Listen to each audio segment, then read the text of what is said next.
गोकुलपुर गांव में पूजा नाम की एक गरीब लड़की थी जो अपनी माँ शांति के साथ उसकी झोपड़ी में रहती थी। उसकी माँ काफी बीमार रहती थी। एक दिन पूजा अपनी माँ को दवाई देते हुए कहती है, माँ ये लो, उठो और दवाई खा लो। रोज रोज इस बीमारी में पड़े रहने से तो अच्छा होता कि भगवान मुझे अपने पास ही बुला लेता। तुम ऐसी बातें क्यों करती हो माँ? तुम जानती हो ना तुम्हारे अलावा मेरा इस दुनिया में कोई नहीं है। तुम ही तो मेरे सिर की छत हो माँ। अगर तुझे कुछ हो गया तो फिर मैं कैसे जीऊंगी? इसीलिए तो चाहती हूँ कि जल्दी से तेरा घर बस जाए।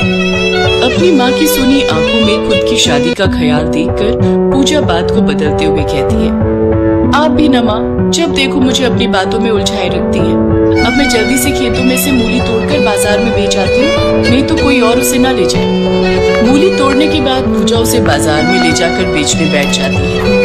ले लो ताजी मूली, ताजी ताजी मूली ले लो। लेकिन उसकी आवाज सुनकर भी कोई उस गरीब से मूली नहीं खरीदता। तभी कुछ देर बाद एक नौजवान ग्राहक उसके पास आता है और उससे कहता है, कैसे दी ये मूली? जी 20 रुपए किलो है बाबूजी, खरीद लीजिएगा तो एक गरीब के घर का चूल्हा जल जाएगा। उसकी बातों में छुपी गरीबी को देखकर नीरज का मन भी पिघल जाता है और वो कहता है, ऐसा कीजिए, ये सारी मूली तोल दीजिए और ये 200 रुपये रखिए।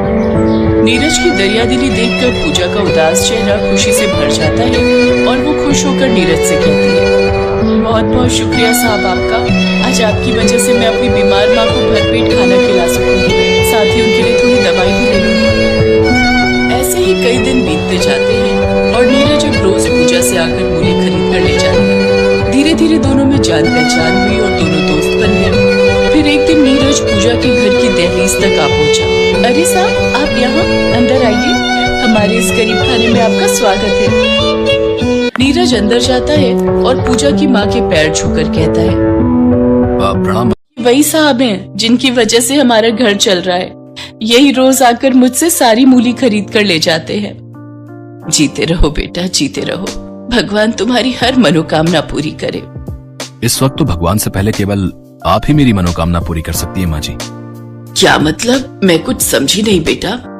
अब बात यह है माँ जी कि आपकी बेटी पूजा मुझे भा गई है और मैं उम्र भर के लिए इसका हाथ थामना चाहता हूँ, अगर आपकी इजाजत हो तो। ये बात सुनकर शांति की आंखों से आंसू बहने लगते हैं और वो रोते हुए कहती है, बेटा, कौन गरीब नहीं चाहता कि उसकी बेटी के हाथ पीले हो। तुम ले जाओ इसे, तुम इसे ले जाओ। नहीं माँ, मैं तुम्हें छोड़कर कहीं नहीं जाऊंगी। मेरे अलावा आपका इस दुनिया में कोई नहीं है। माँ जी को भी हम साथ ले चलेंगे पूजा। इसके बाद वो दोनों मंदिर जाकर 7 फेरे ले लेते हैं। फिर पूजा और उसकी माँ को लेकर नीरज अपने घर चला जाता है। वो दरवाजे की घंटी बजाते हैं तो नीरज की माँ सुभद्रा दरवाजा खोलने के लिए जाती है।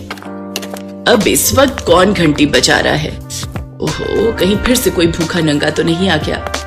सुभद्रा जैसे ही दरवाजा खोलती है तो अपने बेटे के गले में शादी की माला देखकर सारा माजरा समझ जाती है।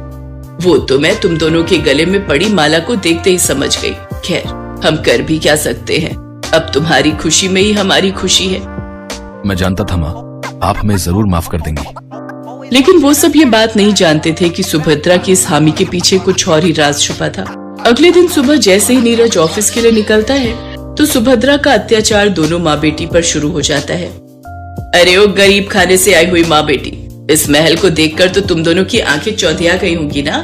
तुमने तो ऐसा घर सिर्फ अपने सपने में ही देखा होगा और उसी सपने को पूरा करने के लिए बुढ़िया तूने अपनी जवान बेटी का इस्तेमाल करके मेरे भोले भाले अमीर बेटे को फंसा लिया। मैं तुम दोनों माँ बेटी की सब चाल समझती हूँ।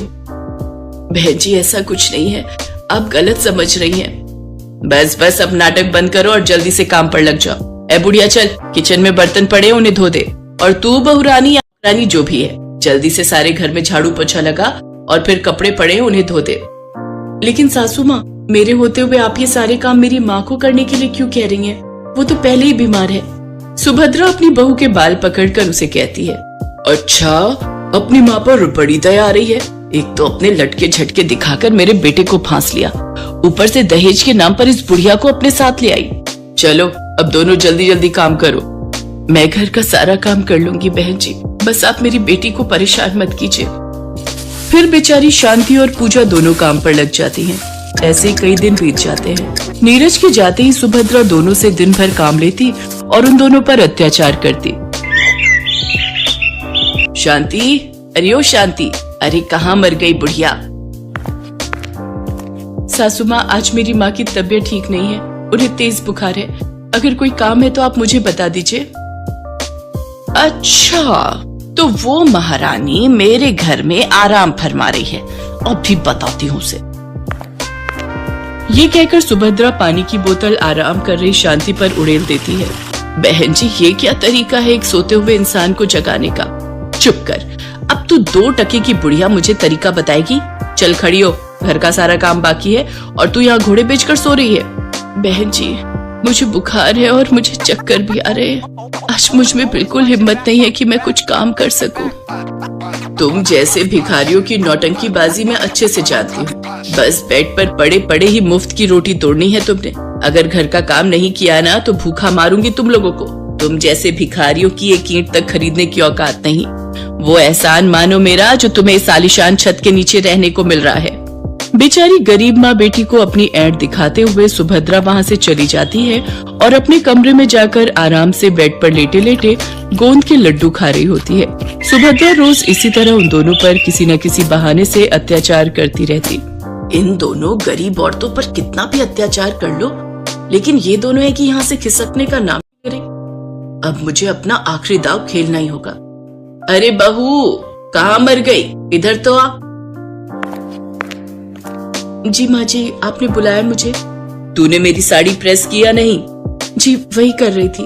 अच्छा एक काम कर, मेरे लिए जाकर पहले किचन से 1 गिलास पानी तो ले आ। जी अभी ले आई। पूजा पानी लेकर आ ही रही होती है कि तभी सुभद्रा की जोर जोर से चिल्लाने की आवाज आती है। हे राम, इस लड़की ने तो मेरी पूरी साड़ी जला दी। लेकिन ये कैसे हो सकता है? मैं तो प्रेस बंद करके गई थी। अच्छा, तो तू क्या कहना चाहती है? इसे क्या मैंने जलाया है? रुक अभी बताती हूँ तुझे। सुभद्रा गरम गरम प्रेस पूजा के हाथ पर लगा देती है। दर्द के मारे पूजा जोर जोर से चिल्लाती है। अरे ये तो मेरी पूजा की आवाज है, लेकिन ये चिल्ला क्यों रही है? चल कर देखती हूँ। शांति कमरे में आती है। बहन जी, ये क्या कर रही हैं आप? क्यों मेरी गरीब बेटी पर इतने जुल्म कर रही है? अच्छा बुढ़िया, तुझे बड़ी दया आ रही है अपनी बेटी पर। माँ को कुछ कहूँ तो बेटी को बुरा लगता है, और बेटी को कुछ करूँ तो माँ को दर्द होता है। एक काम करती हूँ, इन माँ बेटी की जोड़ी को ही अलग कर देती हूँ। चल बुढ़िया, तू अब भी निकल मेरे घर से, जा कहीं बाहर जाकर मर। सुभद्रा शांति को धक्के मारते हुए घर से बाहर ले जाती है। नीरज भी वहाँ पहुँच जाता है कि तभी बुखार से तप रही शांति चक्कर खाकर बेहोश हो जाती है। मार डाला इन्होंने मेरी माँ को। नीरज देखो न, सासू माँ ने मेरी माँ के साथ क्या किया।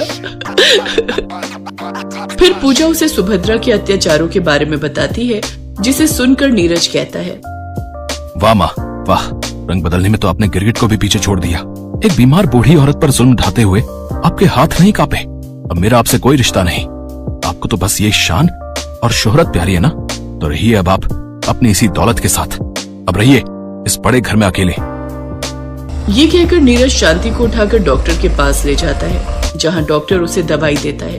फिर नीरज पूजा और शांति के साथ अपने एक अलग फ्लैट में रहने लगता है, तो वहीं सुभद्रा को अपना आगे का जीवन पहले ही उस घर में काटना पड़ता है।